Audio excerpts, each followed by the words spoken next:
ভারতীয় জনতা পার্টি বিজেপির মনোনীত প্রার্থী সন্তোষ কুমার পাঠক চৌরঙ্গী বিধানসভা অঞ্চলের জনগণের সমর্থনে প্রেস ক্লাব কলকাতায় সাংবাদিক সম্মেলনের আয়োজন করা হয়েছে। 20 এপ্রিল সোমবার 2026 সর্বভারতীয় সংগঠন বিজেপি সরকারের উন্নয়নের ধারাবাহিকতা অব্যাহত রাখতে পশ্চিমবঙ্গেও ডবল ইঞ্জিন সরকার গঠনের জন্য প্রয়োজনীয় ব্যবস্থা জনগণই করতে পারবে বলে উল্লেখ করেন এবং আগামী দিন বিজেপি সরকার গঠন করে পশ্চিমবঙ্গে শিল্প কারখানা ও বিভিন্ন ইন্ডাস্ট্রি স্থাপন করা। এইরকম আরও অনেক সামাজিক চিত্রধারণ দেখার জন্য ইউটিউব চ্যানেল প্রাঞ্জলা বার্তা TV subscribe, comment, share, like দিয়ে পাশে থাকবেন। ममता बनर्जी ठीक राजनीतिक आंदोलन करके आई थी, लेकिन इनके साथ वाले लोग थे, उन्होंने ये देखा कि अब इससे बढ़िया चोरी करने का कोई समय नहीं मिलेगा। हमारे पूर्व वक्ताओं ने बताया कि जैसे अभिषेक बनर्जी 100 करोड़ का उनका जो है वो शांति निकेतन में बन रहा है, और आप भवानीपुर में चले जाओगे, जितना मकान है सब मकान जो है ममता बनर्जी के रिश्तेदार, परिवार, उनके भाई की बहन, उनके भाई की बहू, उनके तमाम सारे लोग रिश्तेदार जो है वहां पे हजारों हजार करोड़ रुपया का मकान लेकर के वहां पे उनका राजनीति वहां पे वो खड़ा हो गया। इसका बदला लेने का समय है। पूरे बंगाल में एक परिवर्तन की लहर है और लोग परिवर्तन करना चाह रहे हैं। हम जब प्रचार में निकल रहे हैं डोर टू डोर, वो चाहे हिंदी भाषी हो, बांग्ला भाषी लोग हो, बहुत ओल्ड एज आदमी जो बहुत उम्र जिनका हो गया है, वो भी लोग कह रहे हैं कि ना एक बार परिवर्तन उचित, एक बार परिवर्तन करते हैं। हिंदी भाषी लोग ये कह रहे हैं कि नहीं, परिवर्तन होना बहुत जरूरी है। नहीं तो जिस बंगाल को सोना का बांग्ला कहा जाता, सोनार बांग्ला कहा जाता था, आज वो सोनार बांग्ला पूरे विश्व में एक ऐसा इसका स्वरूप चला गया है कि लोग ये समझ रहे हैं कि पश्चिम बंगाल में कुछ न कुछ गलत होना। 8,500 कारखाने बंद हो गए। पहले के एक जमाना था जब तमाम सारे लोग बिहार, उत्तर प्रदेश, राजस्थान, मध्य प्रदेश कहीं से चल के आते थे, यहाँ नौकरी लग जाती थी। आज ऐसी व्यवस्था की बंगाल में रहने वाले बांग्ला भाषी लोग भी बंगाल छोड़ के पलायन कर रहे हैं और दूसरे प्रांतों में जाकर नौकरी के लिए जद्दोजहद करके नौकरी कर रहे हैं। बीजेपी जब परिवर्तन में आएगी तो पक्का है कि यहाँ का विकास होगा और कई कल कारखाने यहाँ खुलेंगे।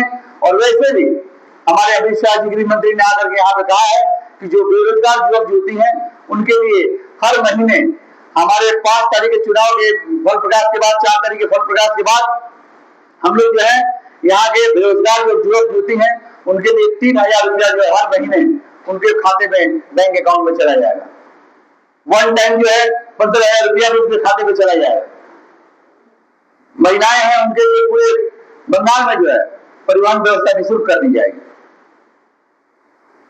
हमने बहुत कुछ सोच करके और इस सरकार को जवाब देने के लिए अगर हम चाहते तो बहुत दिनों तक हम इस पार्टी के लोग जो है एमआईसी बनने के लिए, एमएलए बनने के लिए कहा करते थे, लेकिन हमने कभी फैसला नहीं लिया था कि नहीं हम जाएंगे। लेकिन 21 के चुनाव के बाद जो मेरे संग हादसा हुआ उसके बाद से ही कहीं ना कहीं हमको हमारे मन को वो आपको बैठा कि हम कहीं ना कहीं इनको जवाब दें, और उस जवाब के लिए में हमने फैसला किया कि बीजेपी में जाए और हम बीजेपी से चुनाव लड़ रहे हैं।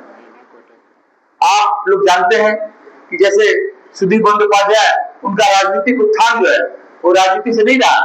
पहले जहाँ हम लोग चुनाव लड़े बहुबाजार से, वहां पे बहुत बड़े वहां पे एक नेता हुआ करते थे अब्दुल अंसारी साहब, जिनको उनका टिकट सिटिंग एमएलए का टिकट काट के सुदीप बंदोपाध्याय का, क्योंकि सुदीप बंदोपाध्याय कहीं ना कहीं किसी का चर्चाबाजी करने में बहुत तेज थे, कोई राजनीतिक आंदोलन से उनका उत्थान नहीं हुआ था, उनको टिकट दिया गया। टीएमसी में भी जब गए कुछ दिनों तक रहे, ममता बनर्जी को उन्होंने कहा, जब ममता बनर्जी 6 वर्ष के लिए पार्टी से निकाल दी, उन्होंने कहा कि बच्चों ये पार्टी का 6 वर्ष बात देना। फिर वो पार्टी बदले और फिर पार्टी में हो गए। नैना बंदोपाध्याय आप जानते हैं राजनीतिक आंदोलन से उत्थान नहीं है, वो सुदीप बंदोपाध्याय की पत्नी है। कहीं 15 सालों में आप किसी वार्ड में चले जाओ, आप जाके पता लगाओगे किसी से मिलने के लिए, साधारण पब्लिक से मिलने के लिए किसी से मिलने नहीं गई। अगर कोई गया भी उनसे मिलने के लिए, किसी चिट्ठी का दरकार पड़ा, किसी का उनका डॉक्यूमेंट्स का दरकार पड़ा, कोई सज्जन से मुलाकात नहीं की, किसी से नहीं मिली, और नहीं कहीं किसी के पास जाती है ना उनका कहीं दर्शन होता है। आरजीकर का इतना बड़ा घटना घटा, वहां के सांसद थे सुदीप बंदोपाध्याय, आप पता लगाओ एक दिन सुदीप बंदोपाध्याय उस जगह पे आरजीकर में गए हों या उस परिवार के लोगों से मिले हों। हाँ, इतना जरूर हुआ, इस पार्टी के लोग जो हैं जाके अभया के मां के पास जाकर के उन्होंने ये जरूर कहा कि पैसा ले लो और इस केस को जितना हो सके खत्म कर दो।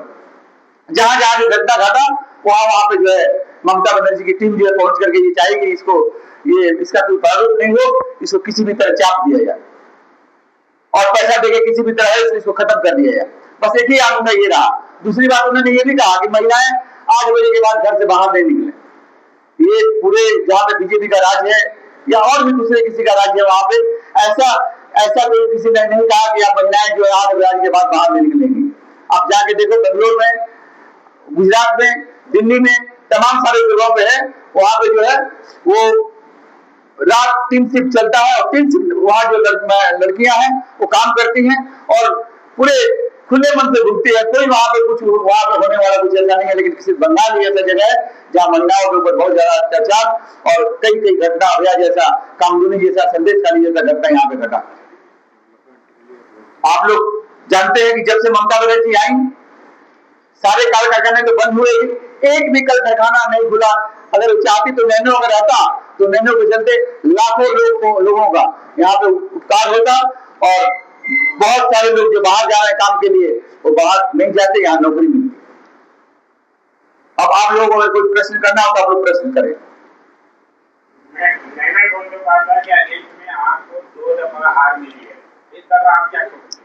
नहीं, 2 दफा जो हार मिली वो 11 से 16 के बाद जो है वो लोग रिगिंग कर जो लोग हैं वहाँ।